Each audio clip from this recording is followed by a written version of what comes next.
যে সকল বাবা মানে ভেজালের মধ্যে থেকে আছেন, মানে ভেজাল বলতে যে আপনার ২টা সন্তান বা ৩টা সন্তান আপনার কাছে, একটা সন্তানকে বেশি সম্পদ দিলেন, অন্য ২জনকে কম দিলেন। আবার এমন আছে যে আপনার মেয়েকে সম্পদই দিলেন না, আপনার আরও ২টা ছেলেকে সম্পদটা দিলেন। এইসব বাবাদের প্রতিও আজকে বাবা দিবসে আপনাদেরকে আন্তরিক শুভেচ্ছা এবং ভালোবাসা জানাচ্ছি। আর এই সম্পর্কে আমাদের জাকেরিয়া সাহেব এবং আমাদের শহীদুল ইসলাম উনি ক্ষেপে আছেন, শহীদুল বিশেষ করে, যে শহীদুলের মুখের থেকেই শুনি যে কেন বাবা দিবসে কিছু কিছু বাবাকে আপনি শুভেচ্ছা দিতে চাচ্ছেন না, বলেন।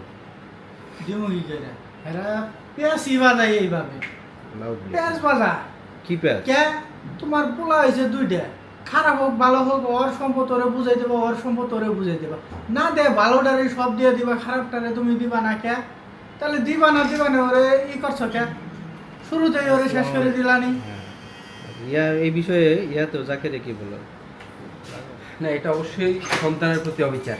হয়তো বাবার লিমিটেশনস আছে, সে বুঝতেছে না আসলে এটা ইভেন ডিস্ট্রিবিউট করা উচিত, বা সে মনে করতেছে যে ওই ছেলেটা আসলে ভালো হয়নি বা সঠিক পথে চলছে না, তার অর্জিত সম্পদ বা তার কষ্টার্জিত যে টাকা পয়সা সব নষ্ট করে ফেলবে এই ভয়ে, এই কারণে সে হয়তো অন্য ছেলে নাম দিয়ে দিচ্ছে। কিন্তু মূলত যেটা বিষয় হচ্ছে যে নষ্ট করুক আর যেই করুক, আপনার দায়িত্ব সেটা না। আপনার হচ্ছে আপনার সম্পদটা সন্তান তিনটাকে সেভাবে বন্টন করে দিতে হবে।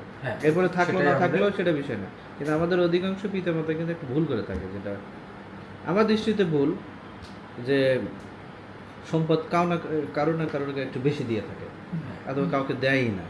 কিন্তু রাসূলের হাদিস অনুযায়ী কিন্তু এটা বলা আছে যে সন্তানদের প্রতি যদি পিতা মাতা যত খারাপ ব্যবহার করুক না কেন, আপনি একটু শব্দ করতে পারবেন না। এটা যেমন সত্য, তেমনি সন্তানদের প্রতিও কিন্তু একটা দায়িত্ববোধ আছে পিতাদের।